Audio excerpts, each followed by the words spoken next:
என்ன சிம்ரன் இது என்ன போன வருஷம் இதே நாளில் கேட்குற குழந்தைங்க இந்த வருஷம் இதே நாளில் வந்து இப்பயும் இங்கே குழப்பம்னு குழக்கிறீங்க.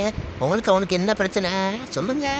அதே மாதிரி டாஸ் வச்சு நம்ம பஞ்சாப்பு பேட்டிங்கை சூஸ் பண்ண எப்பயுமே கடக்கு முறுக்குன்னு சுற்றிட்டு இவன் அடிப்பான், இல்லை அவன் அடிச்சுட்டு அவுட் ஆவான், இல்லை அவன் அடிச்சுட்டு இவன் அடிப்பான், இவன் அவுட் ஆயிடுவான் அப்படின்னு மாறி மாறி அவுட் ஆகிட்டு விளையாண்டுட்டு போயிட்டு இருப்பாங்க. ஆனால் இன்றைக்கி 2 பேரும் முடிவு பண்ணிட்டு நம்ம அடித்து இன்றைக்கி பொழக்கணும்னு முடிவில் வந்திருப்பாங்க போல். 2 பேரும் சடா மாதிரி அடித்து போனதானே.